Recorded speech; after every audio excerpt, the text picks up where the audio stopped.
Just look at that car. It's just so gorgeous. It's so gorgeous that a lot of people are already touting it as the best Audi in decades. Not only does it look great, but it's also a great performer. Now, if you think that a man's greatest accessory is the car, this car has got to be one of the best available in the market right now, because this is the legendary Audi TT.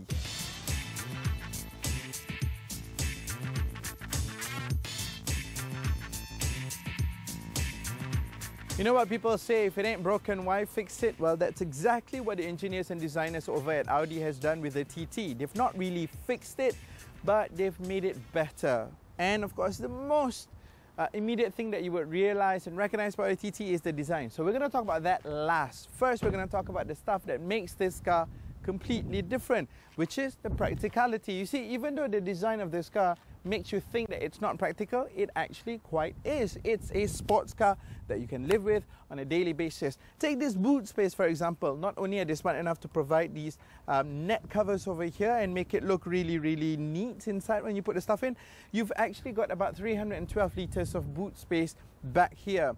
That's quite a lot for a car that you thought was small. And then once you put the seats down, you get about 700 litres of boot space. So making this car very, very practical in that sense. And this huge aperture, easy access for all that. And then as you go to the front, you will see that this car has an identical set of wheels, right?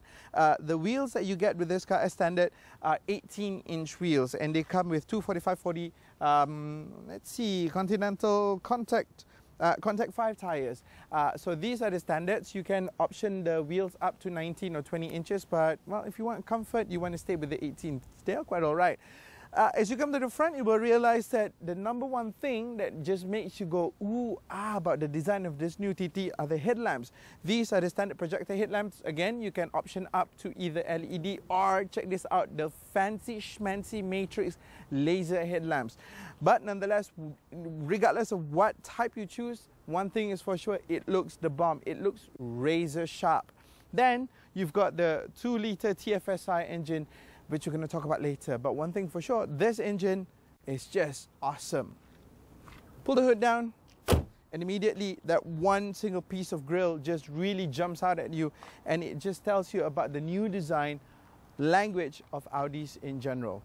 Right, so remember what I said about what's not broken, don't fix? Well, this is it.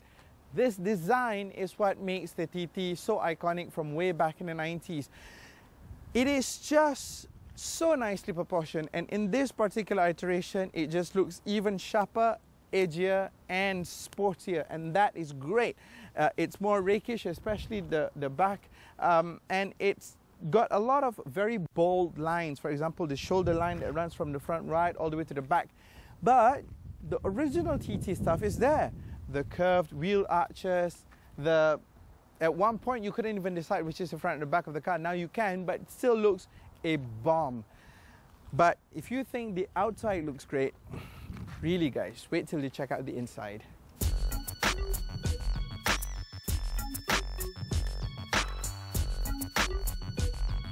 Welcome to the interior cockpit of the great Audi TT, and what a beautiful cockpit this is. Really, this has been designed with one thing and one thing only in mind, and it is to wow every single person that steps into this area. We begin with the cockpit area, and this really is everything that's great about this car. We begin with the clocks that you have up front. Whilst it may look like traditional clocks, but what you actually get here is Audi's virtual cockpit system. This screen in front of me is so crystal clear, and it provides every single information that you could possibly need with regards to this car from the screen. So this screen does two jobs: the clocks that is supposed to be informing the driver, and also the central screen, which now no longer exists, and everything is plonked into this screen over here. You've got two viewing options. You can either go for the classic view with the rev counter and the speedo on either side, or once you press view, it goes down to reveal an even greater scheme of things. You could either control everything that happens here via the buttons on screen or via the multimedia interface governed by this wheel right in the center console. And not only is this wheel a click wheel that you can just, you know, turn around and make your selection, but it also has a touch sensitive surface where you can do some of your inputs, especially if you have addresses that you want to put down, and you can write it down on this touch sensitive MMI wheel over here. Then this is marvel number one. Marvel number two is in the aircon vents over here. Yes, they may look like very pretty aircon vents, but they're also very functional because the controls for the aircons are actually on the knobs in the middle of the vent itself. The first one is airflow, second is temperature, and the third is in which direction and air circulation. It's just so beautifully done. This entire thing, it just minimizes everything and focuses everything on the bare stuff that you need within this car. Entertainment, everything is controlled here and here. Information is relayed here. Temperature control, air control, climate control is done here. And you've got the ancillary buttons like the spoilers and the drive select button. Everything is just in this one single row of buttons over here. Now, Audi says that this is a 2+2 seater, but really it's 2 persons up front and 2 persons without any limbs at the back or children, because it's really a tight squeeze. And even if you move your seats forward and you can get your legs in, you're hampered with the headroom that you have in there. The build quality and the materials used is just absolutely top-notch. Beautiful leather, and the fit and finish is fantastic. And you can either even upgrade to the S-Line that gives you an S-Line steering wheel and Alcantara. Everything is just absolutely gorgeous. But enough about the design and the beauty. You know it's a great looking car, but we also need to know that this is going to be a great driving car. So we are going to go for a quick drive. I'm actually quite nervous driving this car, seriously. I'll have to admit to it. Simply because I really want this car to be a great car, and I feel that there's so much expectation stacked up against it that I just got to make sure that I just want to know that this car is going to be a great performer. So I'm just going to be objective about it. I'm going to review this car just like I review any other car out there. Let's look at the bare basics first. First and foremost, let's talk about the platform. This car is built on the Volkswagen MQB platform. So in other words, underneath this car, underneath this beautiful exterior, it's a Golf.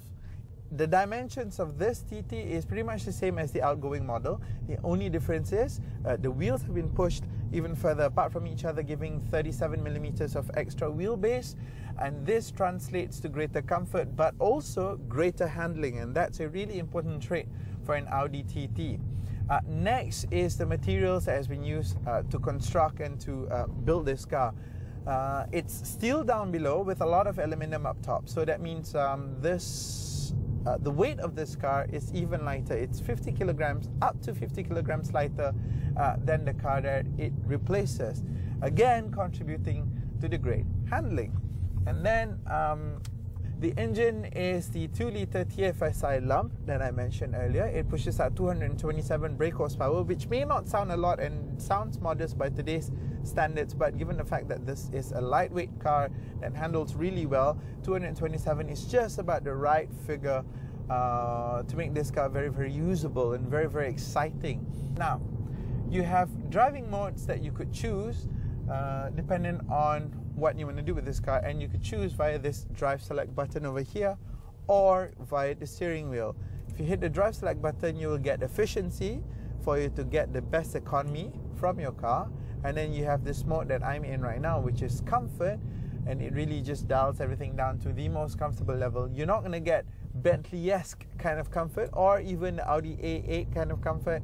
This is a sporty car, bear in mind. Or you could go to dynamic, that just makes the car a lot sportier. You get sharper response on the steering, sharper response from the gear shift, and the engine character just changes. You've got this sportier sound coming from the exhaust, and the exhaust even does this frap-up farting action. That it just a hoot. You get so much grip from this car. It's great.